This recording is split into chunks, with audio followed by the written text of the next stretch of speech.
Praise lord.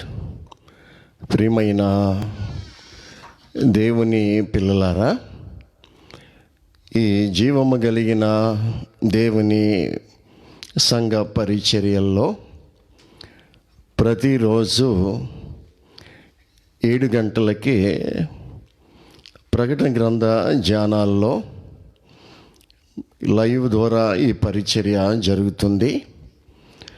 ఈ సమయంలో ఈ లైవ్కి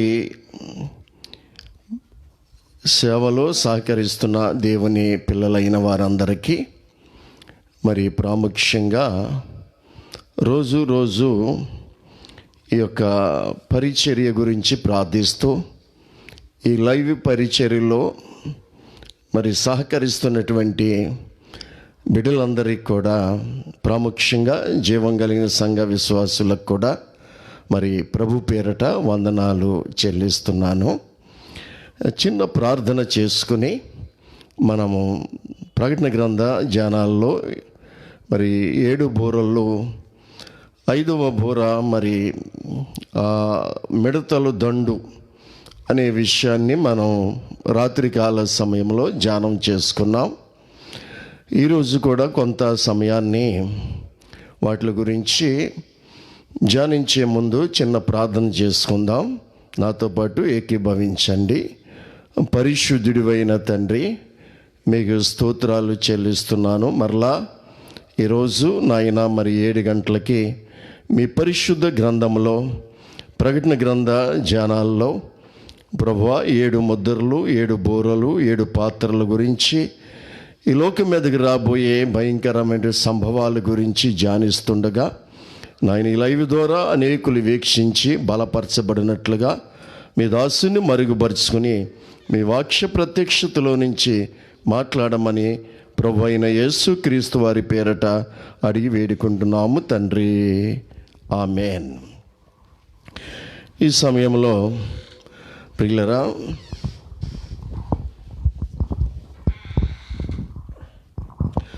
ఈ మిడతల దండు గురించి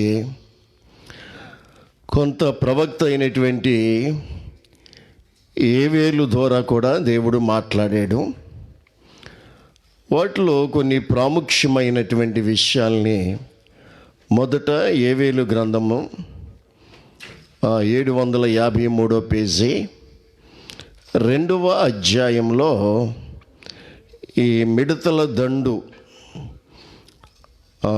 ఈ ప్రపంచం మీదకి రాబోయే ఒక భయంకరమైనటువంటి దేవుని ఉగ్రతలో ఒక భాగం.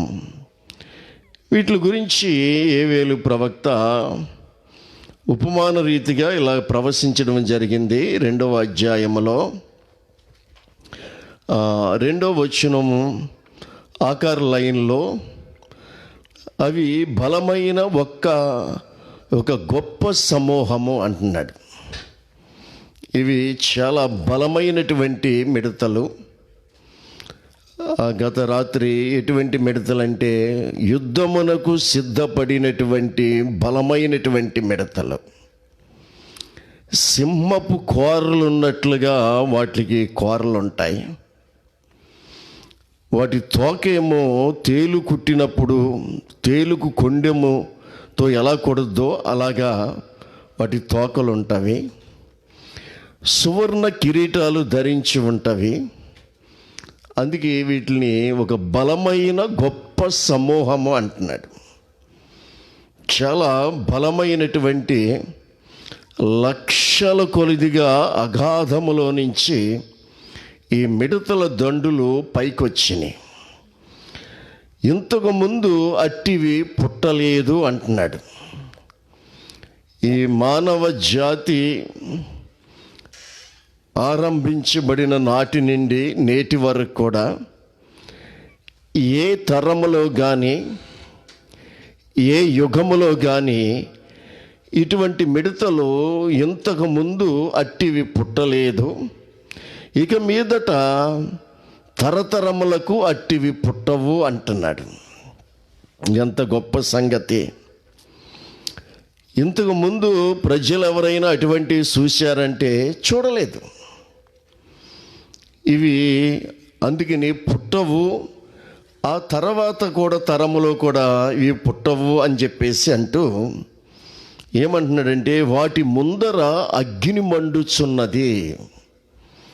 ఈ మిడతలు నోట్లో నుంచి అగ్ని మండుతూ ఉందంట. అగ్ని ఆ పరిస్థితి ఎలాగుంటుంది, ప్రపంచ పరిస్థితి అని చూసినట్లయితే గాఢాంధకారము, కారు చీకటి, అగాధములో నుంచి పొగేమో సూర్యుని వాయుమండలం కమ్మింది. ఆ గాఢాంధకార కారు చీకటిలో డిస్కో లైట్లు వెలిగినట్లుగా ఇవి రెక్కలతో ఎగురుతూ సంచరిస్తూ ఉంటాయి. వాటి వెనుకాల మంట కాలుచున్నది అన్నాడు. ఈ లక్షల కొలదిగా, కోట్ల కొలదిగా ఉన్నటువంటి మిడతలు ఈ అగాధములో నుంచి భూమి మీదకు వచ్చిన తర్వాత భూమి ఎలాగుందంటున్నాడంటే, అవి రాక మునుపు భూమి ఏదేను వనము వలె ఉండెనో. ఈ మిడతలు అగాధములో నుంచి భూమి మీదకి రాకముందు ఈ భూలోకము ఎలాగుండేది, ఒక దేశం గురించి కాదు, ఒక దేశం గురించి కాదు, ఇది యావత్తు ప్రపంచం ఎలాగుండేదని చూస్తే ఏదేను వనములాగా ఉండేది. నిజంగా ఈ రోజుని ఒకప్పుడు పల్లెటూళ్ళు కూడా ఈ రోజుని పచ్చగా కనిపిస్తున్నాయి.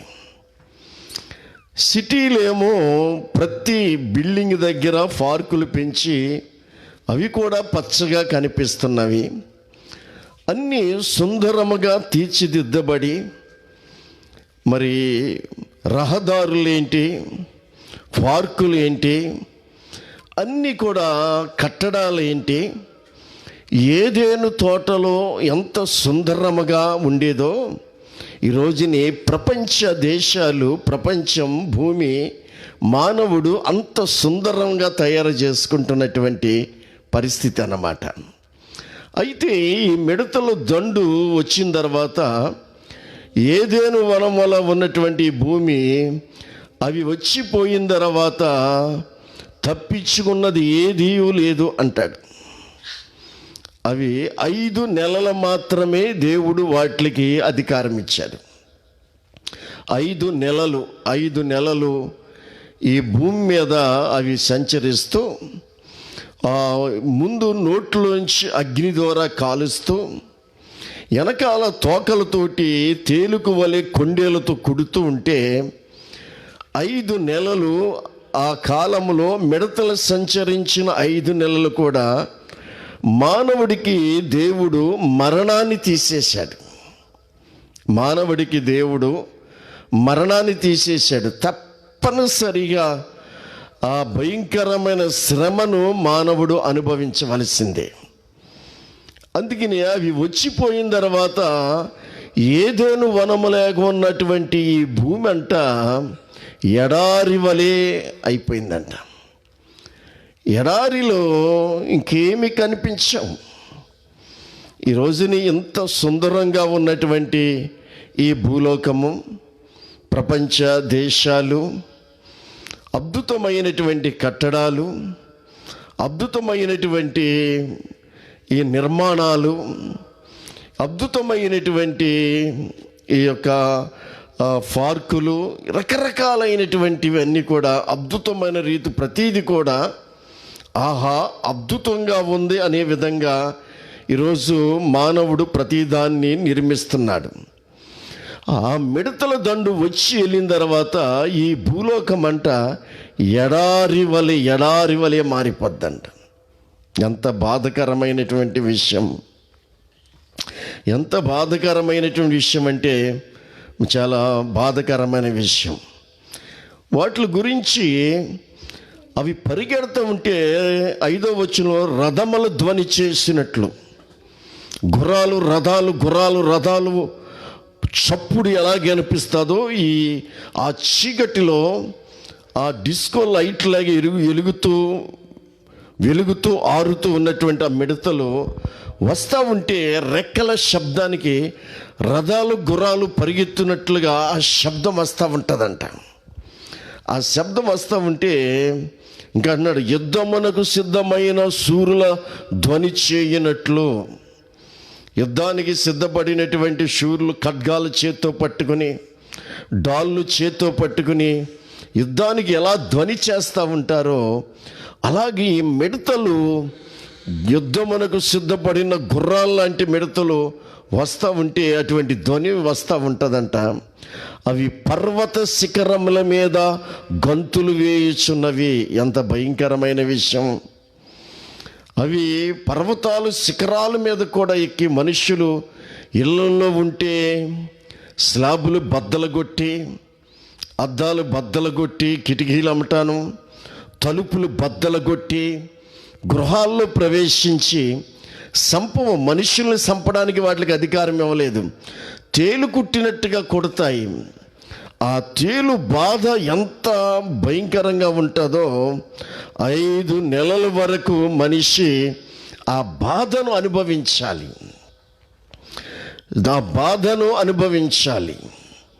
అందుకే ఈ పర్వతాల మీదకి వెళ్ళిపోతారంట మనుషులు. ఇక భూమి మీద ఉండకుండా అందుబాటులో ఉన్న కొండల మీదకి వెళ్ళిపోతారంట.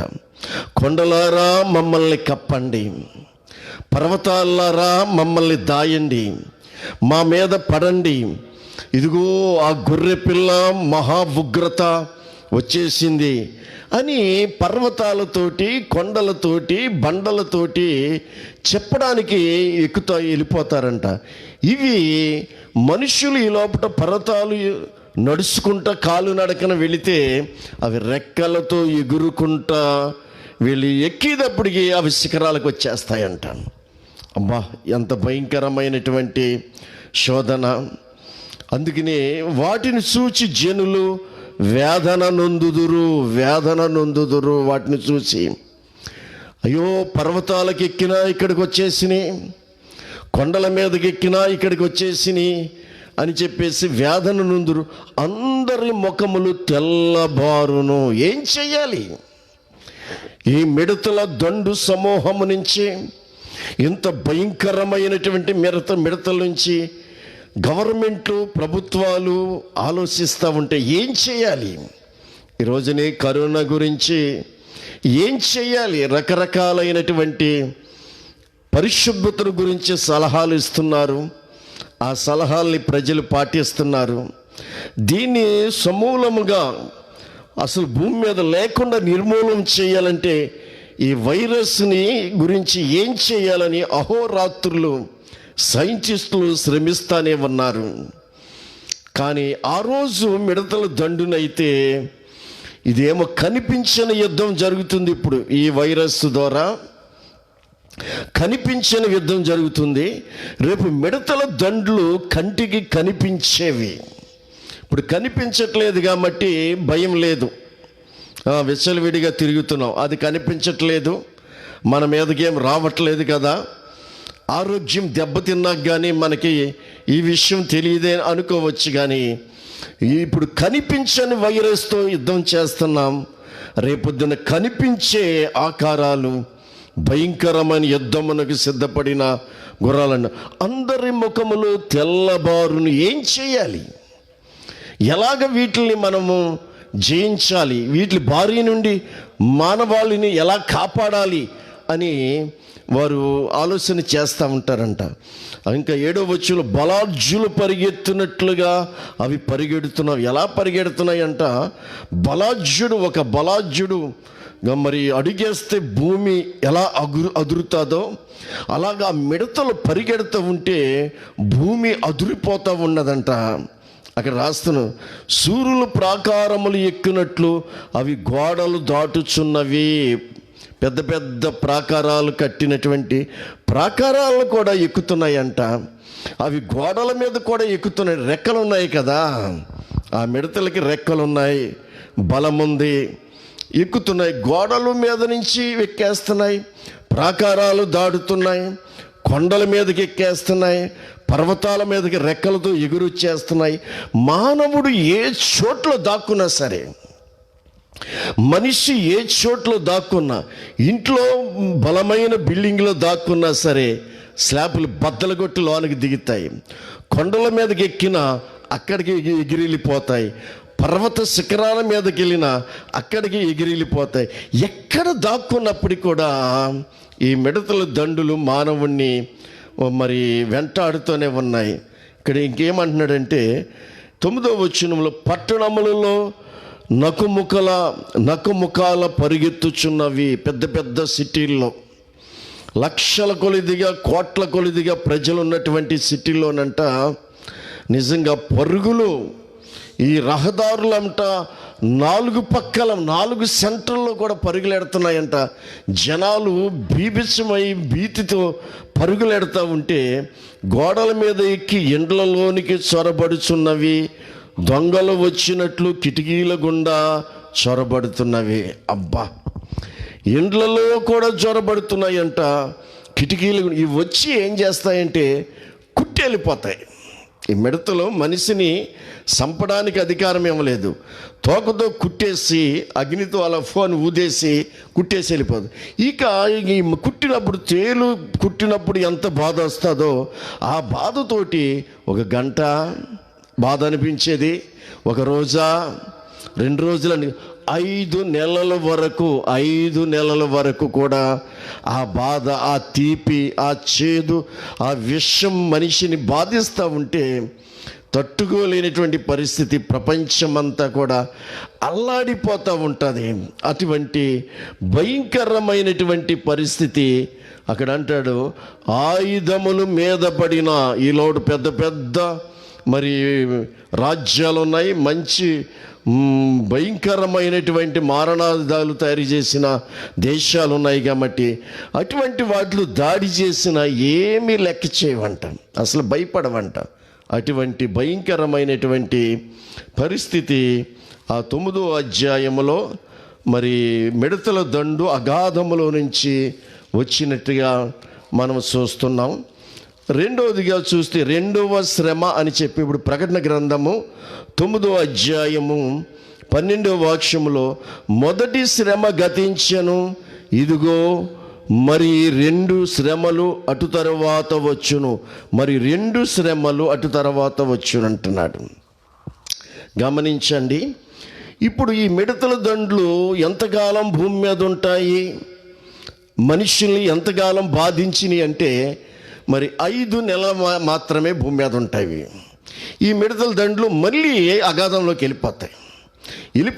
వెళ్ళిపోయిన తర్వాత అగాధములో నుంచి మరి 20 కోట్ల సైన్యము గుర్రాలంట అగాధములోంచి వెళ్ళిపోయిన తర్వాత, ఈ మిడతల దండ్లు మళ్ళీ అగాధంలోకి వెళ్ళిపోయిన తర్వాత 20 కోట్లు. ఇక్కడ చూద్దాం 9వ అధ్యాయంలో 14వ వచనంలో, 6వ దూత బూర ఊదినప్పుడు, 12వ వచనం ఆఖరి లైన్లో, 6వ దూత బూర ఊదినప్పుడు దేవుని ఎదుట ఉన్న సువర్ణ బలిపీఠం యొక్క కొమ్ముల నుండి ఒక స్వరము, యూఫ్రటీస్ అను మహానది యొద్ద బంధించబడి ఉన్న 4 దూతలను వదిలిపెట్టమని బోర పట్టుకుని ఉన్న ఆ 6వ దూతతో చెప్పుట వింటిని.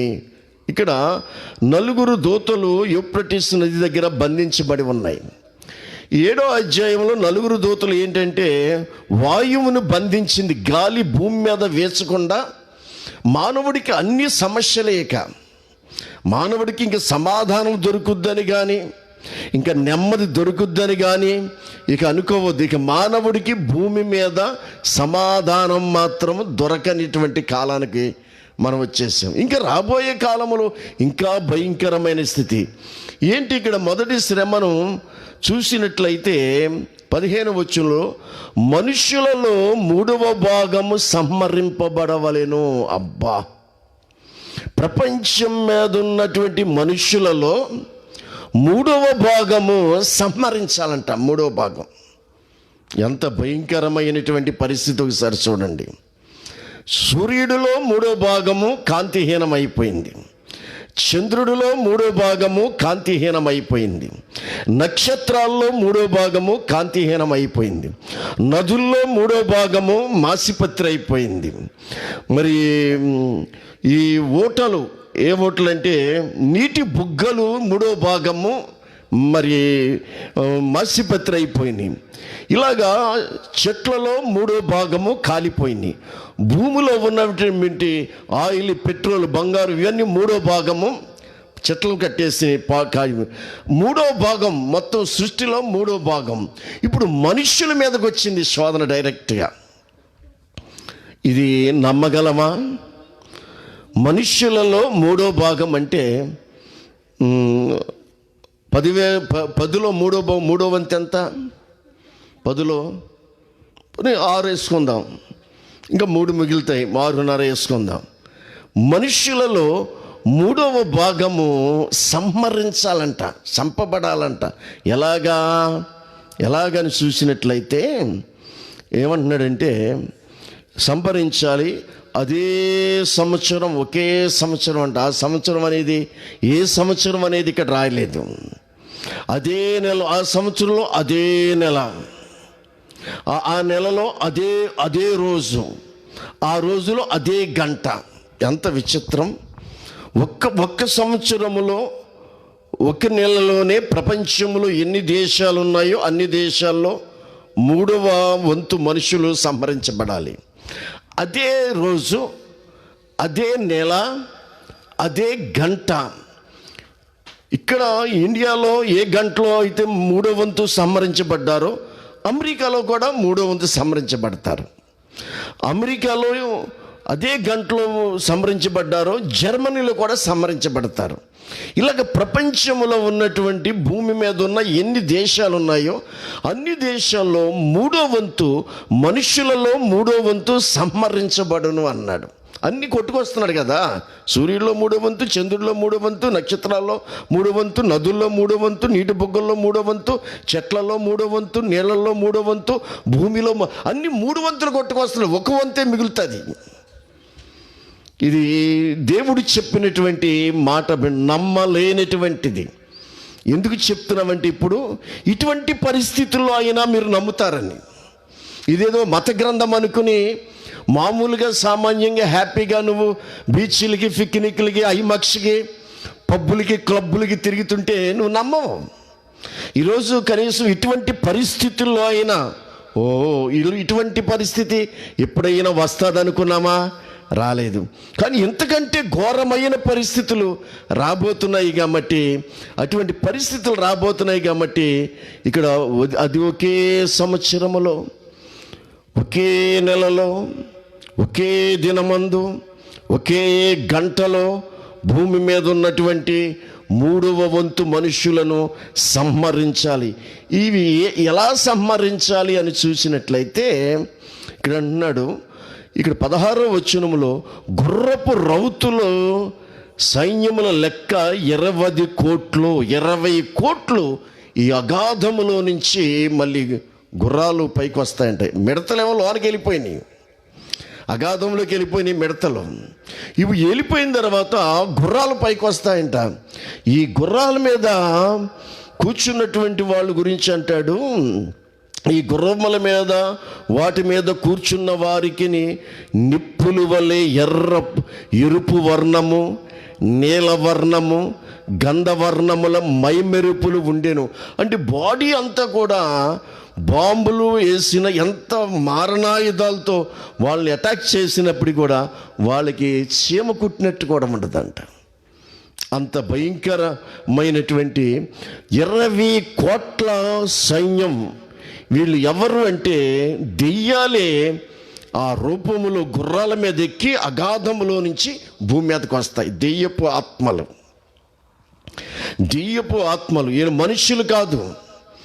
ఈ గుర్రాలు 20 కోట్ల సైన్యం రాబోతుంది. మిడతలు దండెళ్ళిపోయి అప్పటికే ఎడారిలాగా అయిపోయి, అప్పటికే మానవుడు ఆపుసపాలు పడుతూ ఏదో కాస్తంతా తేరుకుంటా ఉంటే, ఏదో కాస్తంతా లాక్డౌన్ తగ్గించినట్లుగా, ఏదో కాస్తంత మరి ఈ వైరస్ కాస్త తగ్గుతున్న ఏరియాల్లో కాస్త ఉపశమనం పొందినట్టుగా, ఏదో గాలి పీల్చుకున్నట్టుగా ఇప్పుడు ఇటువంటి పరిస్థితులు ఇలాగుంటే ఏకంగా మన మీదకి డైరెక్ట్గా శ్రమ వస్తే పరిస్థితి ఎలాగుంటుందో అటువంటి పరిస్థితి నువ్వు రాకుండా ఉండి నువ్వు ప్రభు త్వరగా వస్తున్నాడు కాబట్టి నువ్వు సిద్ధపడాలి. ఒకవేళ ఇంకా నువ్వు మారు మనసు పొందపోతే నువ్వు మనస్సు మార్చుకో. అయ్యా నేను మారు మనసు పొందాలి అనుకున్నాను, పొందలేకపోతున్నాను, వాయిదాలు వేసుకుంటూ వస్తున్నాను. ఈరోజు చూసినట్లయితే చాలామంది బాప్తీసాలు పొందాలని ఆశిస్తున్నారు, కానీ వారికి బాప్తీసాలు ఇచ్చే అవకాశాలు లేవు. చాలామంది రక్షణ పొందుకోవాలి, బాప్తీసం యేసు నామములో పొందాలని ఆశిస్తున్నారు, కానీ చర్చిలు మూతబడ్డాయి, సేవకులు కూడా మరి కార్యక్రమాలు జరిగించకూడదు. చూసాం, రక్షణ పొందుదామన్నా పొందే అవకాశం లేదు. అందుకనే యాషావు గురించి అంటాడు, సమయము దేవుడిచ్చాడు, ఇచ్చిన సమయాన్ని యాషావు నిర్లక్ష్య పెట్టాడు. సమయం అయిపోయిన తర్వాత వచ్చి దీవించమంటున్నాడు తండ్రిని. ఇంకెక్కడ? దేవుడు ప్రతి మనిషికి సమయం ఇచ్చాడు. ఈరోజు భూమి మీద ఉన్నటువంటి 760 కోట్ల మంది ప్రతి మనిషికి కూడా దేవుడు సమయం ఇచ్చాడు. కానీ దేవుడు నీకు సమయం ఇచ్చాడు, నువ్వు మారు మనసు పొందుతావు, నువ్వు రక్షణ పొందుతావు, రాబోయే మహా ఉగ్రతను తప్పించుకుంటావు, ప్రభురాకడికి సిద్ధపడతావని సమయం ఇస్తే మరిచిపోయాం. యాషాబు సమయం అయిపోయిన తర్వాత వచ్చి దీవించమంటున్నాడు. ఇంకెక్కడ దీవెన? సమయం అయిపోయిన తర్వాత మారు మనసు పొందే అవకాశం ఉండదు. సమయం అయిపోయిన తర్వాత రక్షణ పొందే అవకాశం ఉండదు. సమయం అయిపోయిన తర్వాత నువ్వు రొమ్ము కొట్టుకున్న ఆ పరిస్థితులు ఉండవు. అందుకని సమయం ఉండగానే అజ్ఞానుల వలె కాకుండా జ్ఞానుల వలె నడుచుకోనండి. సమయం ఉండగానే రక్షణను నిర్లక్ష్యం చేయొద్దు. నువ్వు ఒకవేళ రక్షణ పొందకపోతే ప్రభు వచ్చాడా, నువ్వు ఎత్తబడవు. ఒకవేళ రక్షించబడి కూడా ప్రభు రాకడికి సిద్ధపాటు నీ జీవితంలో లేకపోతే నువ్వు ఎత్తబడవు. ఇదిగో ఈ శ్రమల్లో నువ్వు ఉండిపోతావు, మిడతల దండుల్లో నువ్వు చిక్కడిపోతావు, 5 నెలలు బాధపడవలసి వస్తుంది. 20 కోట్ల దెయ్యపు గుర్రాలు రూపాలతోటి అగాధం నుంచి వచ్చినటువంటి 20 కోట్ల గుర్రాలు, ఆ గుర్రాల ముఖాలు ఎలా ఉన్నాయి తెలుసా? సింహపు ముఖాలు లేకున్నాయంట. అమ్మ బాబోయ్, సింహపు ముఖాలు లేకున్నాయంట. ఈ గుర్రాల మీద కూర్చున్నటువంటి వాళ్ళ చేతిలో ఖడ్గాలు ఉన్నాయంట. గమనించండి, 20 కోట్లు అన్నమాట, 20 కోట్లు గుర్రాలు. ఇవి నేల మీద పరిగెట్టడమే కాదు, గాల్లో కూడా ఎగురుకుంటూ వెళ్ళిపోతాయి. వీటి మీద కూర్చున్నటువంటి వాళ్ళు ఎవరంటే దెయ్యపు ఆత్మలే, ఒక రూపాలతో కూడినట్టు మైమెరుపులు కలిగి. ఈ కంప్యూటర్ బొమ్మలు చూపిస్తున్నారు చూసాం, ఇప్పుడు ఈ కంప్యూటర్ బొమ్మల్లాగా ఎలాగ మారిపోతారో ఆ దెయ్యాలు ఆ రూపాలకి మారిపోయినాయి అన్నమాట. వాటి చేతిలో పదునైన ఖడ్గాలు ఉన్నాయి. ఈ సింహపు గుర్రాల ముఖాలేమో సింహం ముఖాలు లాగా ఉన్నాయి. గమనించండి, వీటి మీద కూర్చున్న వాళ్ళ చేతిలో ఖడ్గాలు ఉన్నాయి. ఈ గుర్రాలకి వెనకాల పాము తోకలు ఉన్నాయి చూసావా, తోకలేమో పాము తలకాయలాగా ఉన్నాయంట. గమనించాం, పాము తలకాయలు ఉన్నాయి. ఈ ఎక్కడి నుంచి వచ్చినాయి అంటే మిడతలు 5 నెలలు దేవుని ఆజ్ఞను పాటించి మళ్ళీ అగాధంలోకి వెళ్ళిపోతే ఇవి కూడా అగాధంలోంచి వచ్చినాయి పైకి. ఇప్పుడు ఈ 3 దెబ్బల వల్ల ఏంటి? 3 దెబ్బలు.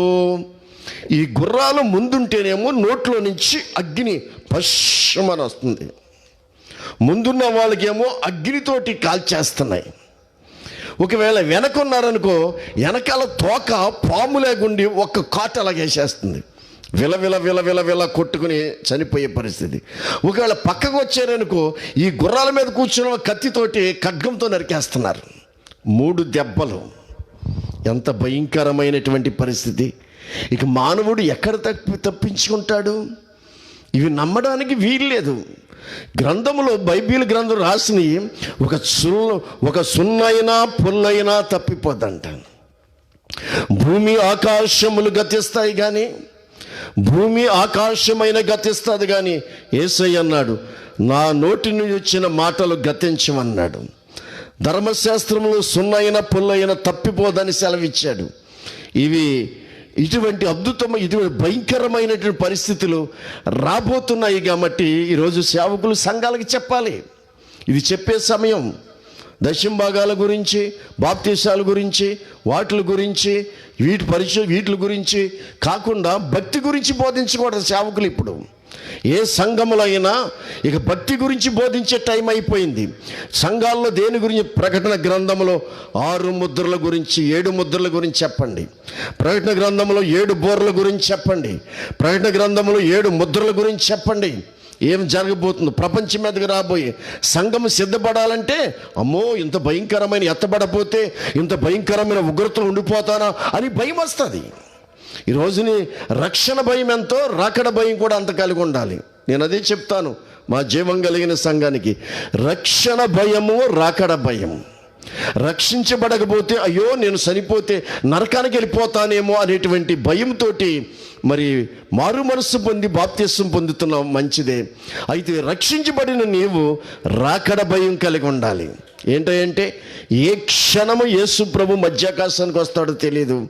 ఏ క్షణం వచ్చినా, నేను పొలంలో ఉన్నా, నేను మిద్దిలో ఉన్నా, మంచం మీద ఉన్నా, ప్రభు కడబోర శబ్దం విని రూపాంతరం పొంది నా బిడ్డలారా ఎక్కి రండి అనేటువంటి మాట, నా బిడ్డలారా మధ్యాకాశానికి వచ్చి ఎక్కి రండి అనే మాట ఎవరైతే భూమి మీద వింటారో ఆ విన్నవాళ్ళు రూపాంతరమును పొంది ప్రభు దగ్గరికి ఎత్తబడతారు. అందుకే సంఘాలకి ఇప్పుడు రాకడ వర్తమానాలు, ప్రభు ఉగ్రత గురించి చెప్పాలి. అందుకే 20 కోట్ల గుర్రాలు అగాధంలోంచి వచ్చినాయి. మిడతల దండలేమో 5 నెలలు పనిచేసి అగాధంలోకి వెళ్ళిపోయినాయి. 20 కోట్ల గుర్రాలు పైకి వచ్చినాయి. ఆ వాటి మీద కూర్చున్న వాళ్ళు కత్తితో నరుగుతున్నారు. వాటి మొఖాలేమో సింహం మొఖాలు లేకున్నాయి. వాటిలో నుంచి అగ్ని జ్వాలలు వస్తున్నాయి. వెనకాలేమో పాములేక సర్పం. ఈ 3 దెబ్బల చేత అక్కడ భయంకరమైనటువంటి వధ జరుగుతుంది. అందుకని ఈ 3 దెబ్బల చేత అనగా వీటి నోళ్లలో నుండి బయలు వెళ్ళుచున్న అగ్ని ధూమ గంధకముల చేత మనుష్యులలో 3వ భాగము చంపబడేను అయిపోయింది. భారతదేశంలో 3వ భాగం, అమెరికాలో 3వ భాగం, లండన్లో 3వ భాగం, జపాన్లో 3వ భాగం, చైనాలో 3వ భాగం, ప్రపంచంలో మనుషులలో 3వ భాగం. ఎదట గుర్రాల నోట్లోంచి వచ్చే అగ్ని గంధకములు అంట. అగ్ని గంధకముల చేత కొంతమంది, గుర్రాల మీద కూర్చున్నటువంటి వారు ఖడ్గాలతో చంపడం కొంతమంది, పాము లేక గుర్రాలు తోకకున్న ఖర్చును కొంత 3వ భాగము చనిపోయారు అన్నాడు. ఆ గుర్రముల బలము వాటి నోళ్ళ యందును వాటి తోకల యందును ఉన్నది. అబ్బా, ఎందుకనగా వాటి తోకలు పాముల వలె ఉండి తలలు కలిగిపోయినందున వాటి చేత అవి హాని చేయుచుండెను. అమ్మో, సేమ్ పాము సర్పం ఎలాగిప్పుంటుందో ఈ గుర్రము తోకంట పాములాగా సర్పం లేక ఉంటుందంట. వెనకాల ఉన్నవాడిని టక్కన ఎంతమంది ఉన్నా సరే వేసేస్తూ ఉంటుంది. ఎదరేమో అగ్ని గంధకాలతో నోట్లో నుంచి వచ్చేస్తూ ఉంటాయి. ఎక్కడ తప్పించుకుంటావు? ఎలా తప్పించుకుంటావు? ఒకవేళ పక్క తప్పుకుంటే గుర్రం మీద ఉన్న వాళ్ళు కత్తితో నరికేస్తున్నారు. ఆ దెయ్యపు రూపాలు కలిగినటువంటి కంప్యూటర్ బొమ్మల్లాగా ఉన్నటువంటి వాళ్ళు ఆ రూపాలు ఎత్తారన్నమాట. అది ఎంత భయంకరమైన శ్రమ. అప్పటికే మిడతలు దండొచ్చి ఏదేం తోటలో ఉన్న ఈ లోకము ఎడారిలాగా మారిపోయింది. అప్పటికే సావు బతుకులో ఉన్నటువంటి మానవాళి ఈ గుర్రాలు వచ్చేటప్పటికి పరిస్థితి ఎలాగుంటుంది? శ్రమ వెంబడి శ్రమ. ఈరోజు నీ కృప వెంబడి కృప దేవుడు ఇస్తూ ఉంటే, కృప వెంబడి దేవుడు కృపనిస్తూ ఉంటే నిర్లక్ష్యంగా జీవించాం. నువ్వు మారు మనసు పొందుతావు, మనసు మార్చుకుంటావు. ఎందుకు దేవుడు నీకు ఆయుష్ ఇచ్చాడు అనుకున్నావు? ఎందుకు నిన్ను భూమి మీద ఉంచాడు అనుకున్నావు? నువ్వు మనసు మార్చుకుని కన్ను మొయ్యక ముందే నీ ఆత్మ రక్షణ పొంది ఆ నశించిపోయి అగ్ని గుండానికి వెళ్ళకుండా నువ్వు పరలోకానికి వెళ్ళాలని దేవుడు నిన్ను మానవుణ్ణి ఆయన రూపంలో చేసుకుని ఆయనతో పాటు యుగయుగాలు పరలోకంలో నువ్వు జీవించాలని ఆయన ఎదురు చూస్తూ ఉంటే నువ్వు లోకాశలో పడి పరిగెడుతున్నావు. అందుకే ఇక్కడ మనం చూసినట్లయితే 20వ వచనంలో ఈ దెబ్బల చేత సావక మిగిలిన జనులు, అది ఈ దెబ్బల చేత, ఏది ఎన్ని దెబ్బలు? భూమికి మొట్టమొదట భూమికి దెబ్బ తగిలింది, తర్వాత సముద్రానికి దెబ్బ తగిలింది, తర్వాత నదులకి దెబ్బ తగిలింది, తర్వాత సూర్యచంద్రులకి దెబ్బ తగిలింది, ఆకాశ సమూహానికి దెబ్బ తగిలింది. ఆ తర్వాత మనిషికి శ్రమ, మనిషి మీదకి వచ్చింది మిడతల దండ్లు. ఇప్పుడు చూస్తే ఏకంగా ఈ దెబ్బల చేత నోట్లోంచి వచ్చే అగ్ని గంధకములు అగ్ని గంధకముల దెబ్బ చేత, వెనకాల ఉన్న సర్పపు కాటు చేత, ఖడ్గము చేత ఈ దెబ్బ సావగా మిగిలిన వారు ఎంతమంది చచ్చిపోయారు అంటే 300 చచ్చిపోయారు ప్రపంచంలో. ఒకంతే మిగిలింటారు. ఒకంతే మిగిలింటే పరిస్థితి ఎలాగుంటుందో చూడు. చెప్పుకుంటూ ఉంటారు పరిస్థితి ఎలాగుంటుందని. ఏమంటున్నాడు అక్కడ? ఈ దెబ్బల చేత సావక మిగిలిన జనులు దెయ్యములను గమనించాలి. దెయ్యాల్ని వారు చూస్తున్నారంట. ఈ గుర్రాల మీద కూర్చున్నది ఎవరు అంటే మనుషులు కాదు, పాత అగాధములోంచి వచ్చిన 20 కోట్ల సైన్యం. లెక్క ఇచ్చాడు ఇక్కడ. లెక్క బైబిల్ ఎప్పుడు కూడా లెక్కలు ఉంటాయి. ఈ రోజుని బైబిల్ లెక్కలు వింటే నువ్వు ఆశ్చర్యపోతావు. అసలు ఈ సృష్టి ఎప్పుడు పుట్టింది, మనిషి ఎప్పుడు పుట్టాడు, కొన్ని లెక్కలు వింటే నువ్వు ఆశ్చర్యపోతావు. ఈరోజు మానవ జాతి పుట్టి ఎంతకాలం అయిందంటే బైబిల్ చెప్పేది 6020 సంవత్సరాలు. మొట్టమొదటి నరుడిని దేవుడు చేసి 6020 సంవత్సరాలు అయింది. 6020 సంవత్సరాలు. మొట్టమొదటి మనిషి ఎన్ని సంవత్సరాలు బ్రతికాడు? 930 సంవత్సరాల దాకా బ్రతికాడు ఆదాము. ఈరోజు చూసినట్లు లెక్కలు ఈరోజు అగాధములోంచి వచ్చేటువంటి గుర్రాలు లెక్క ఎంతండి? 20 కోట్ల గుర్రాలు వచ్చినాయి. సావగా మిగిలినటువంటి వాళ్ళ గురించి అంటున్నాడు. ఏమంటున్నాడు? దెయ్యములను చూడను. ఆ గుర్రాల మీద కూర్చున్నవాడు దెయ్యములు. ఏమన్నాడు? రెండోది ఏంటంటే చూడను, వినను, నడవను, శక్తి లేనివైన బంగారు, వెండి, కంచు, రాయి, కర్రతో చెయ్యబడిన తమ హస్తకృస్తమైన విగ్రహములను పూజింపకుండా విడిచిపెట్టునట్లు మారు మనసు పొందలేదు. బిడ్డలారా గమనించండి. ఈరోజుని ప్రపంచ మానవాళి ఏంటంటే చేసుకున్న స్వహస్తాలతో చేసుకున్నటువంటి విగ్రహాలు. దేవుని స్థానంలో మానవుడు విగ్రహాన్ని పెట్టాడు. వాటి గురించి దేవుడు ఏమన్నంటే, నువ్వు చేసినటువంటి విగ్రహము చూడలేదు, నువ్వు చేసినటువంటి విగ్రహము వినలేదు, నువ్వు చేసిన విగ్రహము నడవలేదు, నువ్వు చేసిన విగ్రహంలో శక్తి లేదు. వాటిని ఎటువంటి ఇట్లు చేసావు? బంగారంతో చేసావు, వెండితో చేసావు, కంచుతో చేసావు, రాయితో చేసావు, కర్రతో చేసావు, నీ హస్తకృస్తములతో చేసావు. వాటిని పూజింపకుండా విడిచిపెట్టి ఆ మహా ఉగ్రతలో కూడా మనుషులు మారు మనసు పొందలేదంట. ఇప్పుడేం పొందుతారు? ఇప్పుడు ఏం బాధ ఉందని ఇప్పుడు చెప్తుంటే ఆ మహా ఉగ్రత, అయ్యో ఇది దేవుని ఉగ్రత మన మీదకు వచ్చింది, దేవాది దేవుడు పంపించాడు, ఈ విచిత్రమైన సంభవాలు జరుగుతున్నాయి, సృష్టికర్త ఒక ఆయన ఉన్నాడు, మనం చేతితో చేసుకున్నటువంటి ప్రతిమలు కాదు, మనలో చేసిన దేవుడు ఒక ఆయన ఉన్నాడు, సృష్టిని చేసిన దేవుడు ఒక ఆయన ఉన్నాడు అని చెప్పి ఆ మహాశ్రమల్లో ఆయన మారు మనసు పొందుతాడా అంటే అప్పుడు కూడా మారు మనసు పొందలేదంట. ఎందుకు పొందలేదంటే ఒక విషయాన్ని చెప్తాను. ఇప్పుడు మారు మనసు పొందే అవకాశం ఉంది, కానీ రేపు మహా ఉగ్రతలో మారు మనసు పొందడానికి అవకాశం లేదు. ఎందుకంటావా? ఇప్పుడు ఈ భూమి మీద పరిశుద్ధాత్మ దేవుడు ఉన్నాడు. యేసు ప్రభువారు కాదు, పరిశుద్ధాత్మ దేవుడు అన్నమాట. పరిశుద్ధాత్మ దేవుడు ఆయన ఏం చేస్తాడంటే ఆ మనుషుల అంతరంగాల్ని మారుస్తాడు, నూతన స్వభావాలను ఇస్తూ ఉంటాడు. మనిషిని దైవత్వం కలిగిన మానవత్వంలో నుంచి దైవత్వంలోకి మార్చగలిగిన శక్తి పరిశుద్ధాత్మ దేవుడు భూమి మీద ఉన్నాడు. భూమి మీద ఎందుకున్నాడు? సంఘం భూమి మీద ఉంది కాబట్టి.